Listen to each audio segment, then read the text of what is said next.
should be starting. I don't know. Is there anyone out there? Anyone out there? Yes. Okay, good. The time. We don't see you. Yeah, we don't see you. We believe you're there. So let me start. This is one of the. This meeting belongs to the cycle of meetings with poets of the sort of European Poetry Forum. Meetings and events devoted to European poetry, which have continued since last year. We are going to meet with two poets and one poet who is not here. So in fact, the meeting has been planned for three poets. Unfortunately, Charlotte van den Broeck has been unable to join us here. She, as far as I have learned, has suffered from a pretty serious back injury. She's also canceling her other trips this month to Amsterdam, among others. So it seems that something really did happen, and Charlotte cannot accompany us. The three poets are Asja Bakić, who is a Croatian poet, Llŷr Gwyn Lewis, who is a Welsh poet, and Charlotte, who will also read. We do have audio material from Charlotte, and we will do justice to it, as far as I understand. Asja has been born in Bosnia, however, she's a Croatian poet. She's a very, very well recognized writer. Her first book of poems has been nominated to an important literary prize. So has been her book of short stories. So the recognition is quite there. She's very active on many fields. She's translating into quite a few European languages: French, German, Spanish, and English. Of course, her own poems have in turn been translated into quite a few languages as well. For a moment, she conducted a literary blog, which she abandoned for a while. She's also an editor of a feminist website devoted to issues in popular culture. Llŷr, who was born and raised in Carnarvon, thank you. In Wales, has been educated both in Wales and in England at Oxford. He's got a PhD, this guy, on two poets, one of which is Yeats, and the other is a Welsh poet whose name is also Gwyn, right? Yeah, Gwyn Jones. Llŷr writes both poetry and prose. In fact, his novel called Some Flowers of War, in fact, got a Welsh book for creative nonfiction.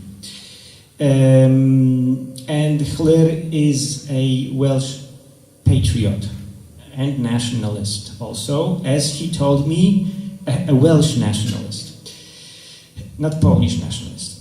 There's a difference. I think. As he told me in an interview that I understand is published on the website. Charlotte van den Broeck has been educated, she's Belgian, she has studied English and German literatures. Her poetry has also been quite well recognized. She got her debut collection has been nominated to a literary prize for debuts. She is interested in performance, in theatricality of poetry. Her influences come from it's a kind of a mixed bag, post-modernity and romanticism, mainly German, I think. So this is our three poets. We are only going to speak to Asja and Llŷr, of course, and the topic, the general topic, is the intimacy, poetry and intimacy. So we'll try to approach the topic of intimacy as we move on. However, I wanted to start on something that is, well, removed by at least one step from intimacy. I wanted to talk about a certain tension in poetic cultures that has defined poetic debates in quite a few countries, I understand. My own experience tells me that this tension has been defining American literature a lot in the second half of the 20th century, and also Polish. And I mean here the tendency between the public utterance in poetry on the one hand. Public doesn't necessarily mean immediately political, simply public, being in touch with the events, speaking on behalf of others, perhaps, on the one hand, and then whatever is not public, however we call it, private, individual, not objective, because public may mean more objectified, I don't know. I wanted to start with this. Polish poetry has experienced quite a few stages, I understand, of such debates. We've had them in the 1970s, the 1980s, when the brilliant poets appeared who have tried to reclaim privacy or private, sort of more individual existential perspective. I know from my own experience how this went on and off in the sort of, in American debates. For example, the New York poets' famous disagreement with people like Robert Lowell, who could never find his own self in relation to the public events. Whenever he did that, he went crazy. Sort of, New York poets sort of couldn't understand what's going on with Robert Lowell. They complained, why is it so important to hear about him, his own experience? How do you sense this divide? How do you sense this tension? Are you aware of it? How do you try to negotiate it? Is it important to you at all? I don't know. Go ahead. Are you going to go first? Well, you mentioned Yeats there and the PhD. I wrote mainly on Gwyn Jones, but Yeats was there as a sort of a point of comparison, I suppose. And for him, that sort of dichotomy, that tension between the private and what he called the 60-year-old smiling public man, is very much in the foreground in his poetry, I think. Where you see that sort of general development from that sort of romantic, inward-looking sort of voice towards a place where he felt, and many other people felt, that, as you said, he was speaking on behalf of others, to the point where he was almost like a sort of an Irish national poet. So, in a sense, studying him between, I can't remember now, between something like 2011 and 2014, something like that, really sort of made me think a bit more about that.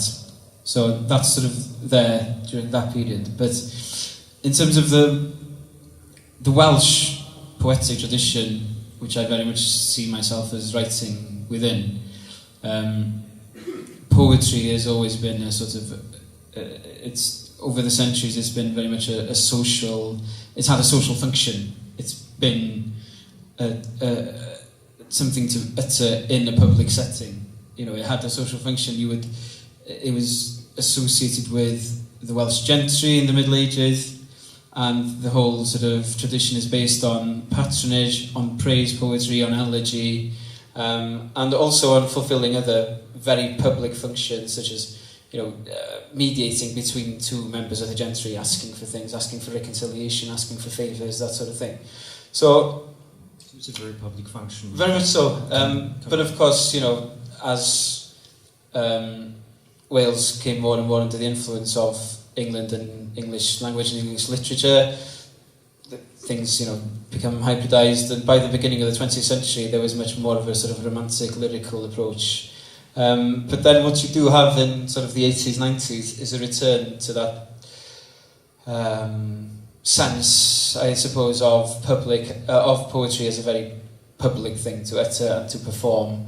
And as one critic sort of slightly with tongue-in-cheek put it, to sort of take the audience's sentiments and repackage it back to them in a sort of a lyrical way. So when I was writing throughout my teenage years and early 20s and up to the publication of my only book of poetry, Storm ar Wyneb yr Haul, I suppose I was quite frustrated with that scene, that very sort of public voice, and I was influenced a lot by English poetry. People like I saw in the programme you have a session on Larkin at some point, and I was just sort of completely obsessed with Larkin, and I was just sort of quite frustrated really that there wasn't that strong sense of confessional or more private poetry in Welsh, and so that's the sort of thing that I wrote during my early 20s, and that's the sort of thing that I wanted to publish. And I think I had a very strong sense of poetry at that time anyway, of the way, I think it was Alan Bennett who said, that it's in the History Boys where he says, you read the poem and it's if a hand has reached out and touched yours, and I really wanted to, it was that sort of thing that I wanted to convey, that when you're writing of a very private scenario, you hope that someone somewhere has had a similar experience, and that when you write about your own very personal experience, someone else goes, oh yeah, that's what I felt as well. Now, this book came out in 2014, and more recently, as more political sort of things have changed politically quite a bit in the UK and in Wales, and it's become more and more imperative to write and to think politically. But I'm still trying to negotiate now, I think, between that sort of the personal area where I came from and trying to integrate more political things into it. Yeah, thanks a lot. Asya, how do you... Let's stay on the public versus the private, maybe public versus confessional. Just I want to apologize for wearing shades, but the light, I'm not drunk, the light are really strong. I don't want poetry to touch my hand, can I say that, first of all. And also when you speak with feminists, we always have this, conversation about private and public, and is there any difference? I like reading diaries, I also like confessional poets, I like Anne Sexton, I like Celia Plath, everybody actually does, Lowell as well. I don't know, I never thought about it in a way that if you write a certain way, you exclude the other, because Balkans is a very special place to live, and whatever personally do, it's also in the public eye. It's also it's personal, and it's also very public. And as I myself write about popular culture, social media, what does it mean anyway to publish poems on Facebook, online, where everything's personal and public, and it's. I think these days when we talk about this, it's so mixed. We don't have these divisions so clear as they used to be, I think, at least. So, I don't know. I like the idea that when we do something privately, we only think it's private because it ends up online and everybody sees it. So you cannot write something private or something that nobody can correlate to anymore or relate to, because we're experiencing the same things on a global level. So if you write something on Welsh, I can't read Welsh, but I think the intimate things we get, also the political things we get, So I think my poetry is like in between. It's sometimes it's we talked about before. It's ironic, so because we're like stuck in the middle. It's you want to say something, but it's something that is personal to you or very intimate, but it also reflects political situation, the place you live, and everything else. This vacillation between the private experience and how it reflects political situations, we might return to this in a moment. I think if you feel like it, we might move on to our first reading sections there. Okay, so Asya is going to read a couple of her poems now, and then we'll return to the discussion. Crna zemljica pamti, ali ljudi također. Još malo pa će umrijeti posljednji zemljoradnik u mojoj porodici. Polja kukuruza, liske zelene salate mahat će mu dok bude nestajao. Krompir će se od tuge sakriti dublje u zemlju, grah će se povijeti u svojim mjehama, tik do jednako žalosnog luka i ukusnih, ali u ljudskoj smrti nemoćnih lubenica. Plodovi će tugovati, ali ljudi neće. Bio je govno, zato mu je povrće tako uspjevalo.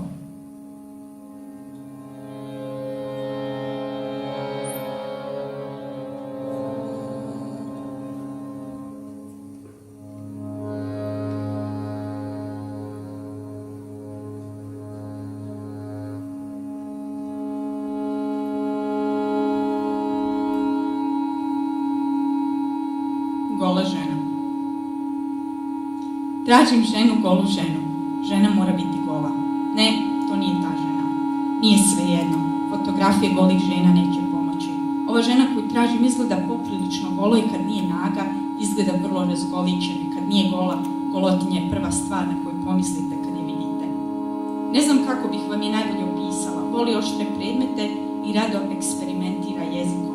Dajte joj olovku i gledajte kako olovka nestaje, kako se smanjuje. Tražim ženu koja ne mora biti gola da bi pokazala sve i ženu koja ne mora pokazati sve da bi bila gola.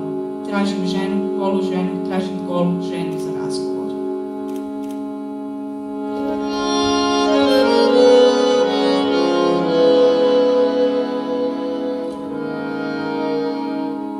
Dolazi bolja vremena. Radio kaže, opet će nam biti teško. U tramvaju sam i nisam sigurna misli li na manjak novaca ili što moram stajati.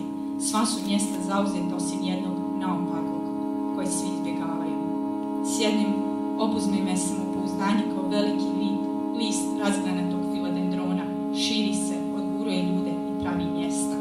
Meni ne smijete sjediti naopako i gledati u suprotnom smjeru. Radio nastavlja, dolaze teška vremena, ali sad već znam, sad sam spremna, sjedeći se loše vijesti lakše primaju. Ali dok sjedim naopako, mislim naopako, čujem naopako. Dolaze bolja vremena, onda ponovno opet će mi biti teško. Ali meni je uvijek teško i ne znam više pogoditi zašto. Čujem šuškanje lišća, palme možda, okrećem se, netko od putnika ima vino samopouzdanje, nepokretno, ali sjajno isto kao ja.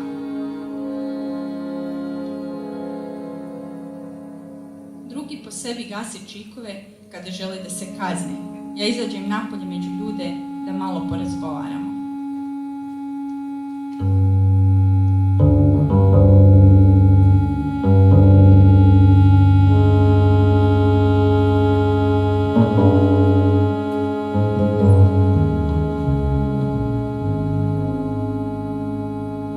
Tata Tidža me jednom sanjala, rekla mi je: Asja, nosila si zastavu, ljudi su išli za tobom. Nisam ih pitala, ali sam sigurna da sam ljude vodila zaobilaznim putem.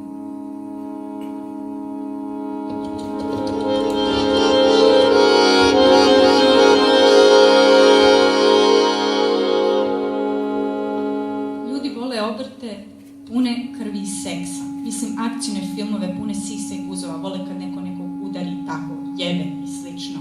Ne bih sada budem vulgarna. Ljudi to vole, a nikada to ne biste rekli, jer kad im pozvonite na vrata, začujete zvono koji zvuči kao cvrkot ptice.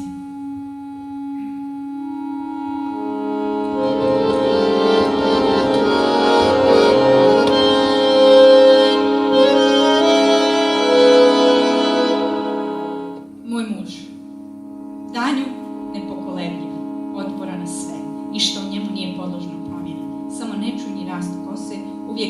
ležim u istoj pozi za radnim stolom s različitim knjigama u ruci. Ispred kompjutera nešto čita, toliko zna, nepokretan, danju on je hladan i postan granit. Noću postoji netko drugi, sve ga nervira, čak mu ni tišina ne da mira, sve mu smeta mu probijeni struje kroz šteker, smeta mu stari pokvareni veker, smeta mu tiha škripa parketa, smeta mu daleko sudaranje planeta, mliječnika put davni kao bijelih svilenih šala. Čuje kako pao plete svoju mrežu, čuje kako Saturnovi prsteni stežu, čuje i najtiše zujanje muha. Danju kao bez vida i sluha, noću moj muž vidi i čuje sve.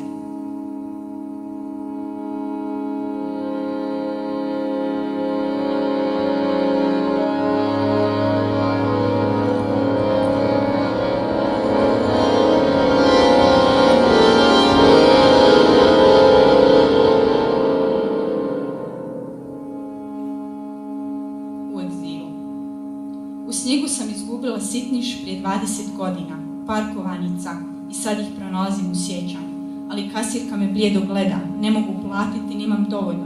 Moje sjećanje ovdje ne vrijedi ništa.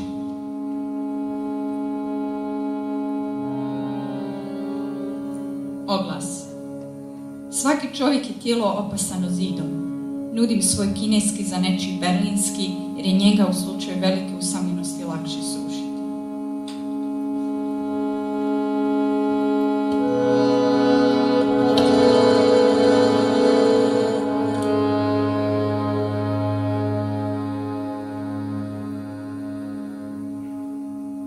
Tupi noževe. Dok tupim nožem čistiš dagnje u kuhinji, u susjednoj se sobi tvoje računalo vraća na tvorničke postavke. Tvrdi disk, tvrde špoljke, tvoj život nije pretjerano težak. Ali da ga izlože u muzeju ili galeriji, ljudi bi zbunjeno stajali ispred njega i začuđeni pitali što je tu bitno, u što treba gledati. Iz daljine ne bi vidjeli širu sliku, iz blizine ne bi vidjeli bitne detalje. Ljudski je pogled nepouzdan tup, struže samo po površini.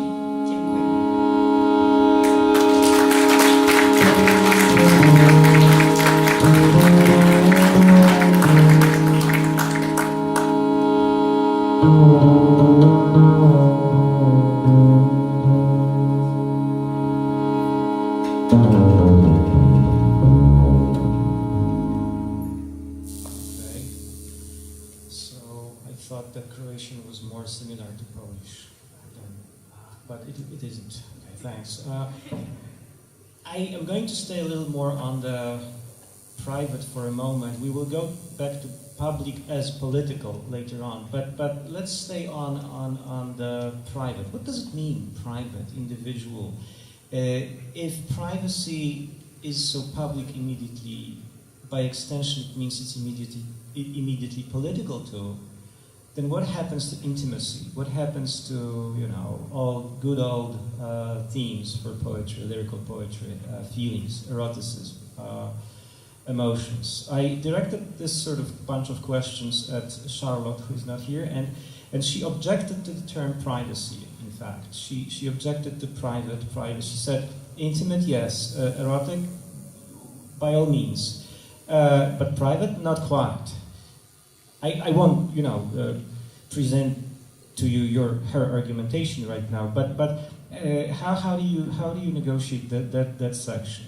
That perhaps it has something to do with how strong a sense of identity emerges there whenever poetry comes back to the private. How strong are these subjectivities that emerge in poems? And how intimate can they be? I don't know, who is more comfortable with this? Should I go first? Yeah, I'm going first. I don't know, it depends. I think we're talking about like really broad terms. And as times change, I think the intimacy as well is very changed now. And what intimacy today means. What do you consider to be intimate? Because I like being in a large group of people, and I think when you're conversing with someone and exchanging some intellectual knowledge, you know, it's really intimate. You don't need to know a person to be somehow intimately related with someone. As we said, reading a poem is very intimate, although you do not know the authors personally. So if something gives me a certain amount of knowledge, I think it's really intimate, because sexuality is not the only intimacy we can have with someone. So if we talk about intimacy in like sexual terms, or something that is like a bit more conservative in terms of topics, and then I don't think about that a lot, especially online, because intimacy is also a lot of things change in intimacy as well. So I don't know. I don't understand what Charlotte wanted to say with objecting to the term privacy. I think she wanted to signal her discomfort with the idea of a pretty strong subject who by being so private and so enclosed, also experiences very exceptional, so that's what she wanted to stay clear of. And I agree with her, because you always perform even for yourself, so you'll never, we cannot say, oh, I'm real me, and now when I read those poems that someone performed something, because it's me still. So I don't know. This, for someone, this may not be an intimate situation. For me, it's quite intimate, because I'm speaking my mind out loud. So it may return to you. You read a poem about your husband. Yeah, well, I don't find that too intimate. Yeah, for me, I suppose, coming back to that first volume of poetry, is, in a sense, there was some naivety there, because, but there was a freedom in that naivety, because I think with every book you publish, you become more and more aware of your readership and of your audience and of reception. So, in a sense, that there are poems in that first volume that I would probably shy away from publishing now, but at the time I didn't really care. I didn't realise how public the private would be made through the act of publication, You would shy away from them because they were too confessional. Yeah, I think I've sort of moved away and developed away from that. But I'm at the same time, I'm glad that I did write them and I did publish them at the time. But I wonder whether this has something to do as well with the genre, with poetry as a medium, and with what people tend to the expectations that people bring to poetry as opposed to prose, because the book that you mentioned earlier, Some Flowers of War, there's, in a sense, that's a persona who's very like me, talking about a life that's very similar to mine, but people they tended to be much happier to accept that there were strong elements of fiction in that book. It's almost like with prose they go, oh yeah, that's fine. But then with poetry, people expect that persona to be very, very close to who you are, genuinely. And as you said, that's problematic in itself. But I think that in terms of readers' expectations, it's different with poetry than with other genres, maybe. Yeah, you also mentioned to me that in one of those poems that I have been familiar with, which seemed very public, in which you write about your devotion to Welshness. We are going to talk about this more about this a little later. In fact, behind that poem, somewhere there's a very private experience of family loss, right? And so, am I right? Yeah, that's right. Yeah, I mean, I suppose you can call it. You could call it chickening out, I suppose. But you could call it just me trying to experiment with different ways of approaching a subject, approaching it obliquely or sort of tangentially rather than approaching it head on. But here you didn't approach the subject, you hid the subject. Well, yeah, right? I mean, maybe I hid it too well, but maybe that's a part of the complexity of it, of grief, is it's something that you have to work out through other images rather than through the grief itself. It's too raw, it's too real to be approached head on, and so you have to talk about landscape and journeys, and one of the poems I'll read later on, it's about sort of getting lost up a mountain, and it's sort of you're in a blizzard and you reach a point and you think, where do what do I do now? Do I venture onwards, or do I just go back and come back to the point where I started from? And that's a sort of, as a keen sort of walker, there's always, even though you think this is the right thing to do, there's always a sense of shame in turning back, you feel like you've failed in some way. But then to come back and to find your own footsteps, there is a difference. You're a different person from when you started out, and so there isn't really any shame in that. So through that image of just walking up to a point in the mountain, I was exploring, not my second-hand grief and my partner's first-hand grief through that poem, in a sense. When we talked about these questions beforehand, I mentioned Robert Lowell. I think I did a little at the beginning too. And Lowell said that the poet speaks about everything. The poet doesn't speak about that he should speak about. You sound like Lowell now. And you objected to this. You said, no, I Lowell said, we hide things. Well, that's fine. I mean, should I sit here and admit that I've never read him? I'm not really familiar with American poetry. It's one to add to the list. No, but it's not the question it's just a question of a similar temperament here. Yeah. Well, I just find it was the same technique, and I found it worked with the prose. That was about my grandfather's brother was killed in Syria in the Second World War, and I was so far removed from this grief, and it was something that my grandfather didn't talk about. So how on earth could I talk about it? Well, I sort of went halfway around the world to talk about it, but I think it is there somewhere, and I think it's. Sometimes it's just language just can't get to that place, so we have to try and find ways around it. Thanks. Yeah, I mean, I'm not going to throw Lowell. Don't read him. Forget about it. I'll give him a go. Yeah. On the other hand, Asya, you seem to be very playful with your personas and very ironic sometimes.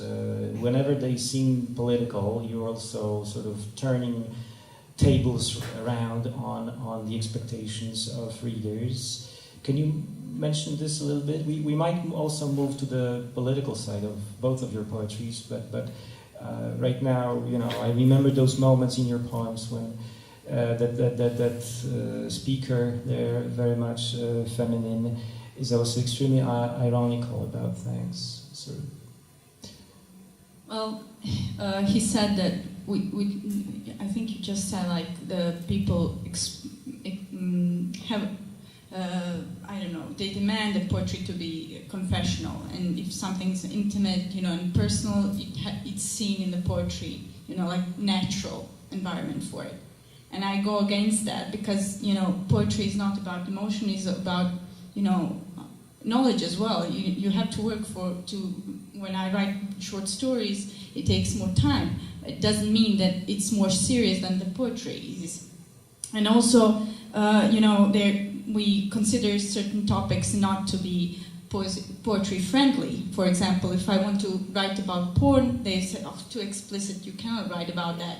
In poetry, yes, of course you can. Nothing's, is prohibited. And poetry can work all around every topic imaginable, every motive and thing like that. So I play with it. I use everything I get, and I'm ironic because you need some distance, from everything, and especially from personal and intimate topics as well. Right, but on the other hand, you also seem to criticize a different position in which the poet disappears completely, he or she. In one of your poems, you quote an English or British female poet, and she has a line there in which she says, "In a good poem, a poet disappears," and you seem to be making fun of this. I was young and stupid. No, this is pretty legitimate. No. It just came to me. I wrote that really, really long time ago, and I don't know. It was actually quite nice interview, I think, on Poetry.org or something like that. She said quite nice things, but it just stuck to me. Like poetry is has to be impersonal to be good, and objective, and I don't know, transcend the personal. So Objective, that's why the poet that one was a disappears. kind of a revenge. So Okay. I killed her off in that song. But that's the point as well, is these are, you said I was young and stupid. I mean, sort of these are things that, for me, poetry is a way of working things out, and that's why maybe there's some irony, some ambiguity. You like if I had sort of had a poetics fully formed when I was 18, I would be very boring by now because my poetry would be completely static. I mean, it changes and develops all the time, hopefully, and these are the tensions that you try to work out. You never quite get there, but you try different things, I suppose. And yeah, that's why there's a tendency in Welsh as well to, if you're a poet, you perform a lot, but you hold back that collection, that volume, until you're sort of middle-aged.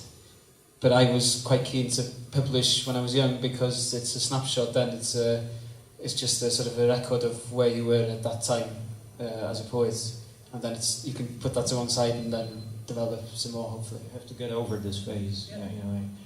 Okay. I want to talk a little more now about public as political in a second, but I think we might be ready for Charlotte's reading now. So, as far as things are going to work well for us, we will listen to Charlotte van den Broeck now.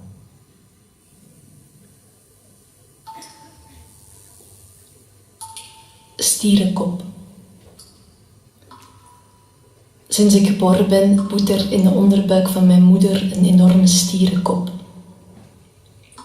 Hij raast door haar verlaten lijf, maakt littekens in de braakliggende vrouw die achterblijft. Mijn moeder weet soms niet zo goed wie ik ben. Dat is verontrustend, want ooit paste ik helemaal in haar. Gelukkig ben ik volgens de astronomische constellatie van de kreeft genotzuchtig, betrouwbaar en creatief.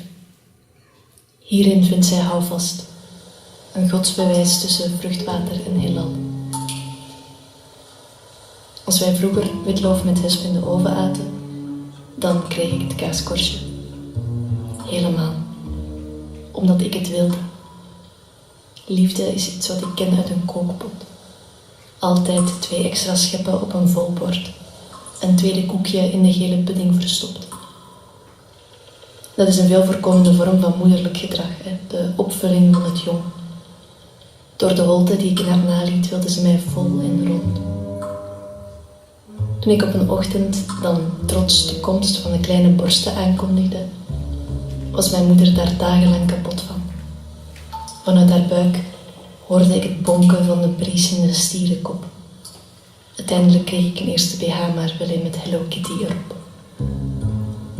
Een holte is pas een leegte als er niets meer in past. Langzaam fossiliseerden we in 2 aparte wezens. Het is niet zeker wie van ons het insect en wie de barnsteen werd. Boekarest. Sommige plaatsen zijn zo klein dat ze in een vingertop passen. Ik probeer te wijzen waar alles is geweest, maar ik weet het zelf nog amper. Tussen het puin van het vergeten staat de boekenkast van mijn grootvader. En de zondagmiddag waarop we samen in zijn atlas lazen, zijn vinger op de hoofdstad van Roemenië. Dat men daar een schitterende verzameling hoertjes had. En dat ik dacht dat een hoer zoiets als de Eiffeltoren was. En ik hem verweet dat hij daarvan nooit een miniatuurversie voor mij meebracht. Later bleken landsgrenzen en grootvaders relatief. Enkel die middag staat in relief alfabet in het papier van de atlas. Was een middag waarop ik in hem nog een uitstekend gids zag.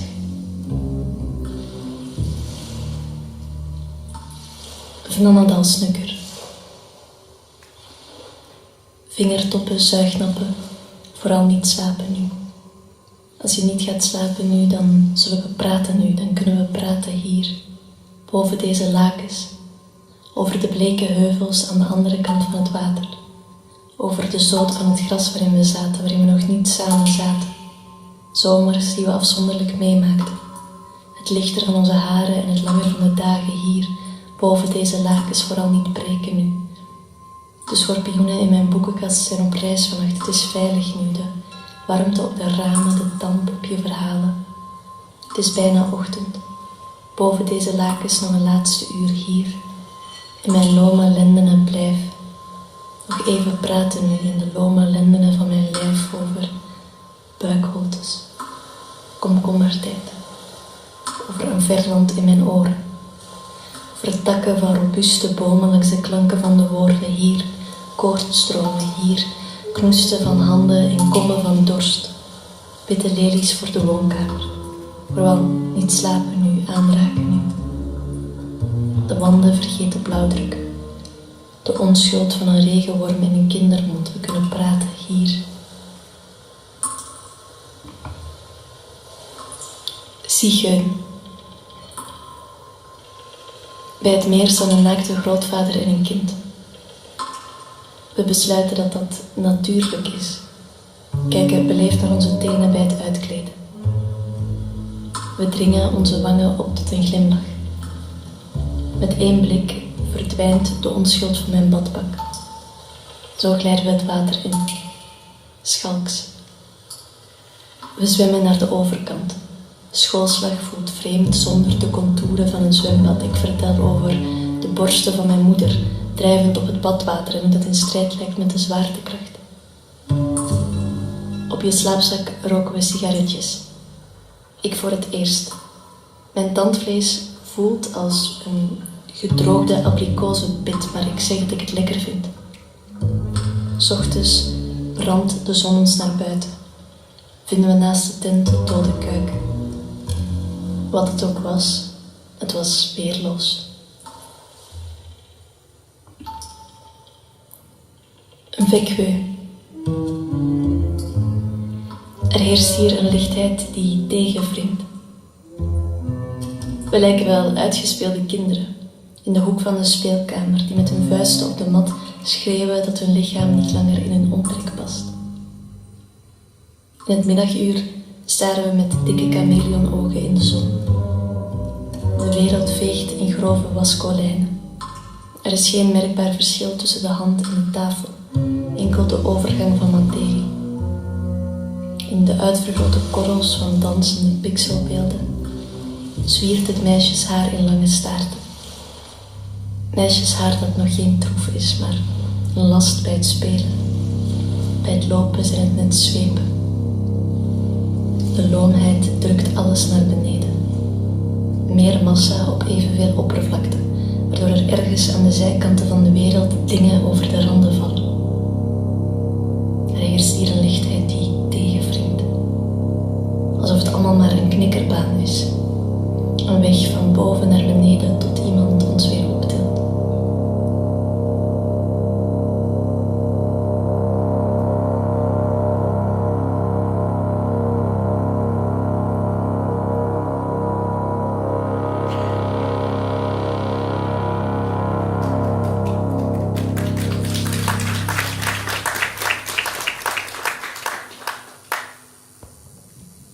So that was a portion of Flemish sounds, and Charlotte is not with us. It's a pity. Perhaps she might be here some other time. We talked a little about the disappearance of this barrier between the public and the private. The private doesn't seem to be there any longer because it's been sort of dissolved by various developments, social, technological, cultural. It seems that whatever we do is immediately public and sort of, or maybe immediately accessible, and thus, by extension, political, because we speak public languages. Even our intimacies may be public in a sense, and suffused with these languages, which are variously manipulated, of course. So it seems that it's also immediately political. And I wanted to start with talking to Llŷr now about the political layer of his poetry. And in his case, the political is present in a slightly more traditional term, simply in terms of, at least in his more recent book, in terms of a certain agenda, and this agenda is directed at fostering minority politics within the UK. So, Llŷr, can you tell us something about it now?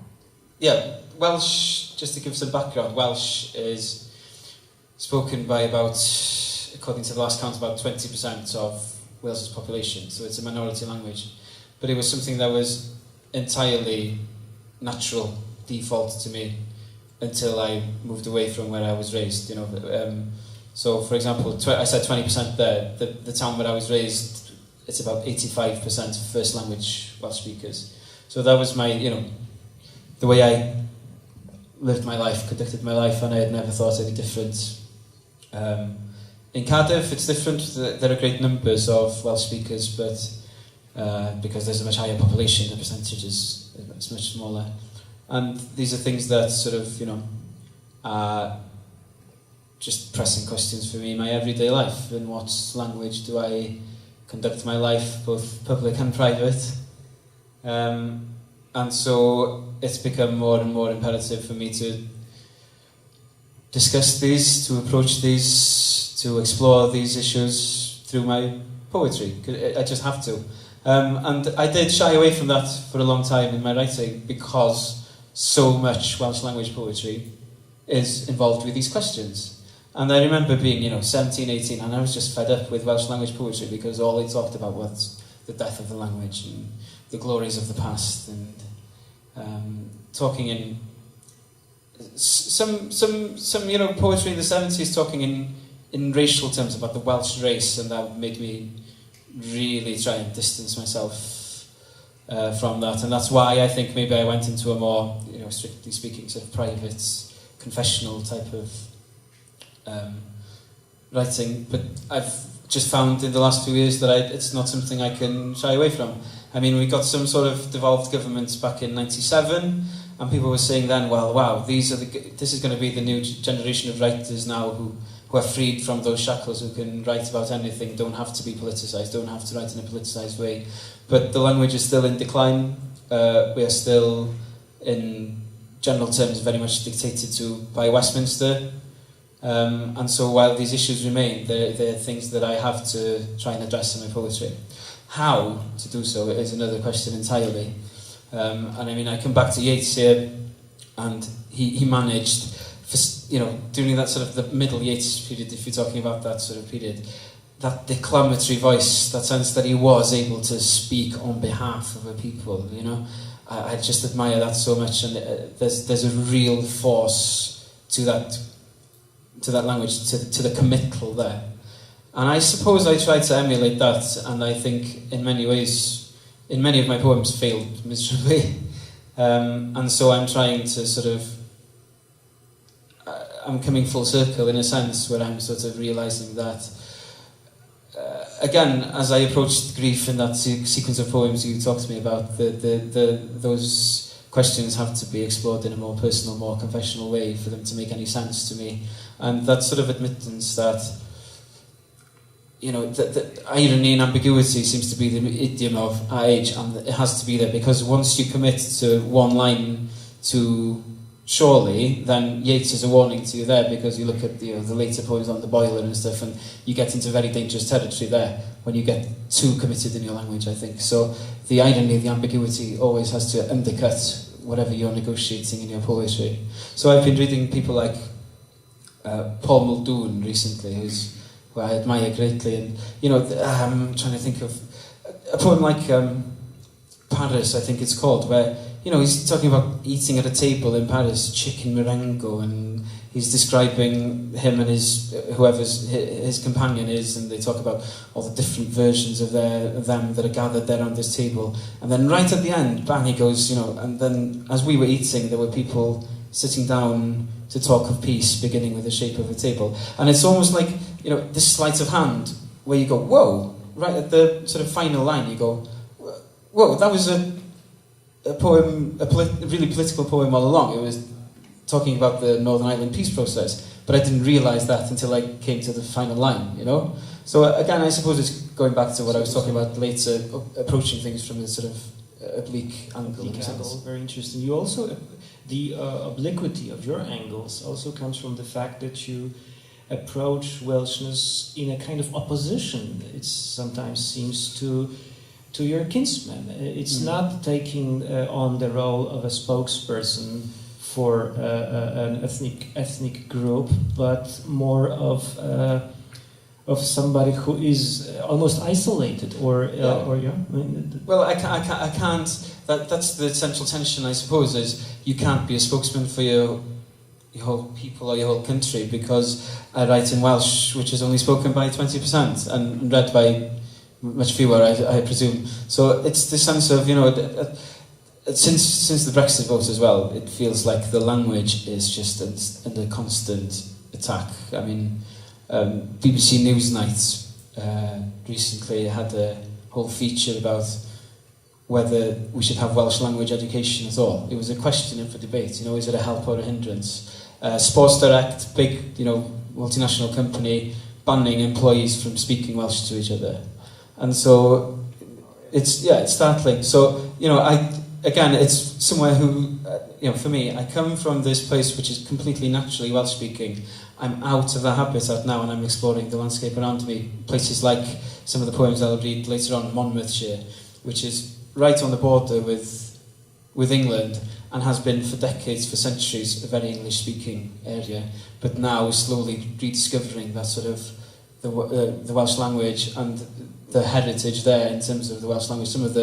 In the Middle Ages, some of the most important patrons of poetry in Wales were based in that area. And so it's, you know, trying again to reconcile those different iterations of Welshness in a sense, and just sort of, it's almost like a wish that the Welsh language and the culture that's been expressed in that language for centuries might be accepted, welcomed, taken on, I don't know the exact word, by the rest of, you know, by that the rest of the English-speaking portion of Wales might say, well, this is something for me. I might not speak it, but there's something for me there, and it's a part of my identity and of my Welshness and of who I am. And so trying to explore that, embrace it, and explore it as a source of agency. Yes. And a source of, dare I say it, you know, difference, otherness as well. Because, you know, again, coming back to the Brexit votes, Wales, famously described as the turkeys that voted for Christmas, voted out of the EU, which is completely imbecilic move. But then, you know, you do ask, what is there to say, well, this is Welsh and this is English, except for, you know, very often the answer that people will come up with is the Welsh language and its culture. And so to sort of iterate our otherness, our difference in a sense, for me, it makes sense to do that through the medium of Welsh. Okay, Llŷr, thanks. Asya. I can add something to this, because Yugoslavia fall apart, and we have the different problem. Now, the languages want to be so different, but they're not. So it's like translating something from Polish to Polish. People, it's ridiculous. Like, on the Croatian radio, they didn't want to read my Emily Dickinson translation until I revised it and put certain words in it that are more Croatian than the ones I used. So, you know, you have from one side the thing he's going through, and that's the language, you know, that really is completely different, to the place where the political is going in the opposite direction and seeing differences where there are none. So I think that's the problem with the nationalist idea that are not affirmative in wanting to preserve something, but to destroy something that was there before. It's, you know, it's completely different. So I understand what he's saying, and you know, you can be for something and then. I mean, I'm very aware of the dangers. You know, at the beginning, and I remember writing this word. You know, when we were sort of conversing over email, calling myself a nationalist, and I'm, immediately there are alarm bells there. I'm very, very aware of this. But if you look at, this sort of thing that's happening in Scotland, where I remember back in 2014, I just admired Scotland so much for the civic nationalism that they had been able to promote and promulgate there. That it's a real sense of inclusivity. There can be a positive type. Right. So it's a question of how strong identity you are writing for or against, right? I mean, Asja's case, in your case, it's an attempt of reviving a sort of an identity that is being lost, or it's a kind of a loss to a lot of people. As a sort of, resource or a source of identity. Whereas in Asja's case, it's an opposition to a certain identity, as far as I can judge. Yes, the idea of nationalism that's rampant right now in Croatia and Serbia, Bosnia, and all other places is, this conservative counter-revolution against the communist, Yugoslavia with, it's ridiculous. Because when Croatians speak about Tito or Yugoslavia, they always say, you see how we live really bad. I said, that's ridiculous. I know people who lived really bad during communism. And the thing we had is completely different. And they put it all together just so they can promote their fascist agenda, which has nothing to do with, being talked down to or discriminated. They're completely different. So it's confabulation they have in their head. So of course I make fun of these ideas and ideals. It's very different in a way, but then there's something that sort of rang a bell with me there. Defining yourself in opposition to something, and I think that maybe for too long, Welsh people have sort of seen themselves as, the best way of defining themselves is as not English, and I think that's the problem with things like Celtic culture, Celtic languages. We're so different from each other, but then there's this urge to define yourself as not English in a sense, and for me, language is the way out of this in a sense. On the other hand, in Asja's case, when the poems that I've been able to somehow, get familiar with, you don't openly speak against Croatianness. Your political agenda in the, if any, the political layer of your poems is different. This is the politics of certain everydayness, the politics of sexual and gender roles. Am I right? This is the kind of politics that touches the theme of the revolution, perhaps. Although you do this in a way that I read as ironic. Can you comment on the political side of your poetry then? I mean, I make fun of Croatia, Serbia, and Bosnia, but it's untranslatable because it's happening in language, and the things you cannot translate because it's so ridiculous. And I think, everything we actually do is in politics. You have certain people who say, no, I'm writing about flowers and love. That's for me. I'm not about politics. Yeah, you are. Flowers are political, so you're staying quiet about something. That's also a message. So I think the poems I write are quite funny, maybe ironic, short. It's playful. There is certain playfulness in them, but the topics are really serious. The things I write about are not a laughing matter at all. So when I read something of that to my Croatian audiences, they get where I'm going. And the ideas I haven't stand behind.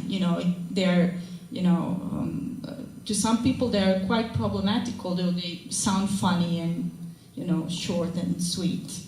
It seems to me that you write poems of social criticism. Would you object to this? The speakers in your poems visit blocks of flats in Croatia somewhere, and they find discrepancies between the outward way in which these people want to present themselves and what is really... That's actually a poem about Bosnia. I wrote that while I lived in Bosnia. So you see, it's the same people, different names, but the topics is the same, because if you go to someone in Bosnia and try to ring their doorbell, you'll also hear birds chirping, and you'll do the same in Croatia. So you have this, very different, manners of doing things publicly and intimately, but that's all the same thing, Of course, but the criticism equally goes toward the Croatians, right? So of course it does. Yeah. Do you meet with a lot of right-wing opposition to this? Oh, of course, we had several problems with. I write for the feminist website called MOVE, and it has this. It's female pubic hair, and also the it's part of your dressing, accessory, fashionable accessory. And we had quite problems with the right-wing, I call them nutters, because, for example, I wrote like 3, maybe 4 texts about pornography, and we ended up in a national newspaper, like, look, the Ministry of Culture is giving millions for tits and asses. Like, they don't even read what you write. But they know you are against something and you stand for something, so it must be bad. They spam you. It becomes quite personal because it's not so easy to write about anything these days without hurting someone's feelings and then trying to shut you down. We don't receive the money anymore because the government in Croatia right now is right-wing. They're very good friends with their Polish colleagues. And the Minister of Culture was like really in, how do I say it? I don't know if there is a translation to English, but he's essentially a Nazi-loving person, I thought we didn't have any more friends in Europe except the Hungarians. Croatia loves but we Yeah. Right-wing in Croatia is trying to promote anti-abortion laws, and they have their Polish colleagues helping them with that. So it's a huge love story. Okay. Well, it's sad to hear. We should be approaching one more reading at this point, I think. Claire, if you're ready, then I think it's your turn.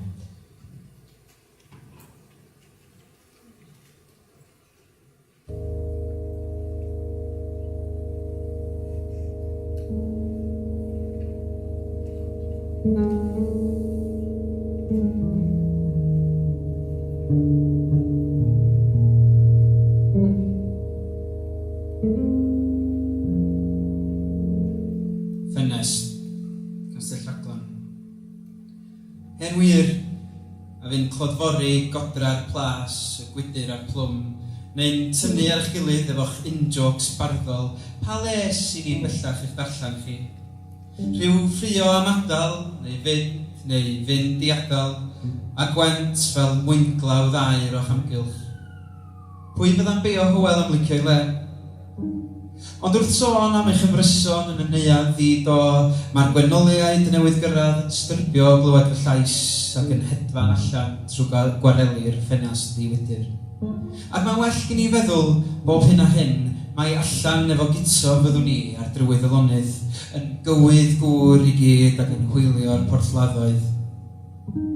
Rhaid I gofyn am y ddau wrth gwrs, cael 9 oer y cerrig yn gwarel ac yn ymgeled, ond dal I allu taflu cipolwg o dro I dro ar geia aer a gwyrdd ac awyr las wedi fframio'n gywydd gan ffenestri diwydyr.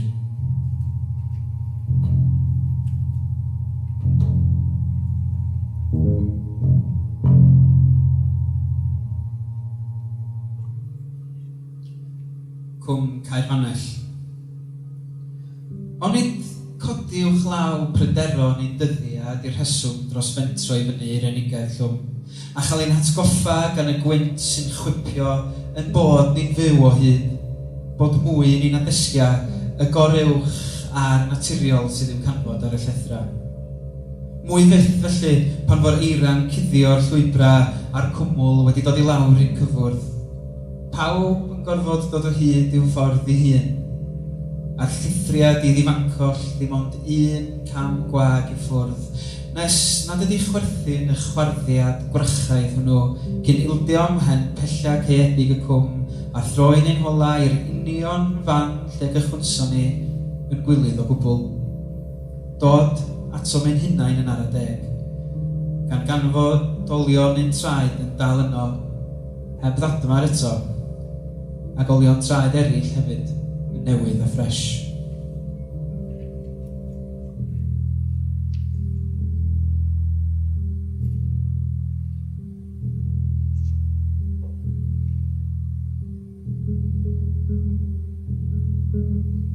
Blodyn y graig yn ei sir i Werddon.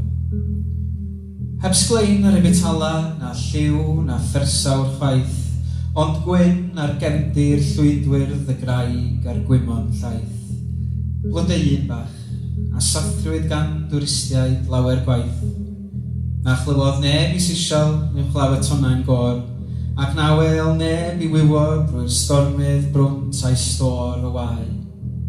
Ond mae ono gymysg a sŵn y môr.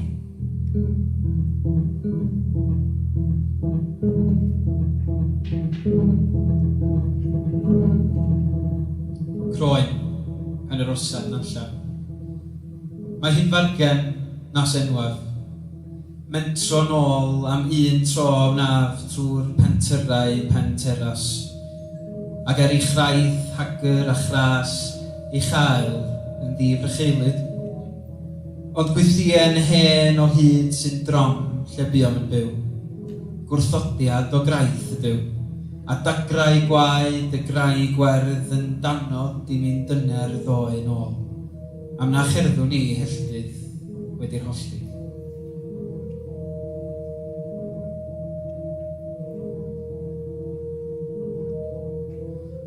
Y wawr y Down Street.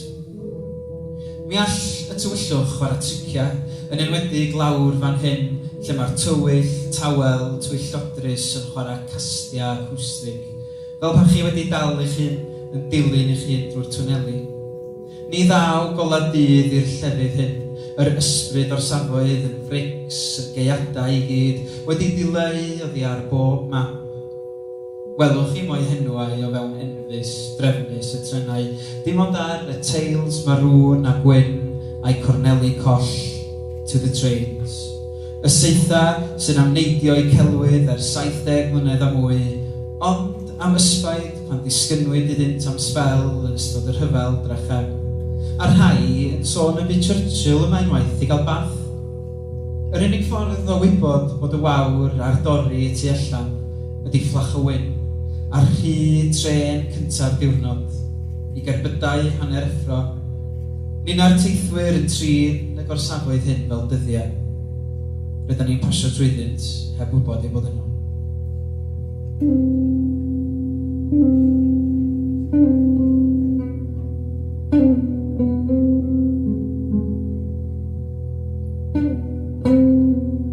Broadcasting House. O grombil Broadcasting House yng nghalon Llundain, gallai'r ymerodraeth barhau i gredu i bod a'i hantef, trwy anfon i signalau fel seithau i 4 ban y byd a'r deyrnas.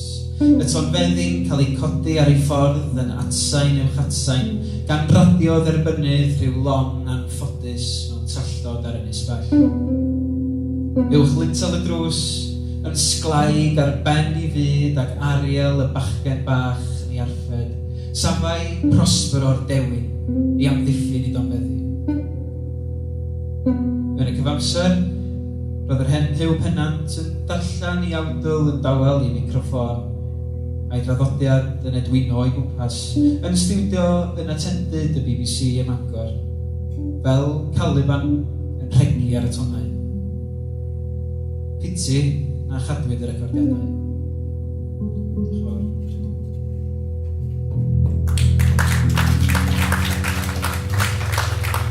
Ladies and gentlemen, Asya Bakić, Llŷr Gwyn Lewis and Charlotte van den Broeck, thank you very much. Thank you.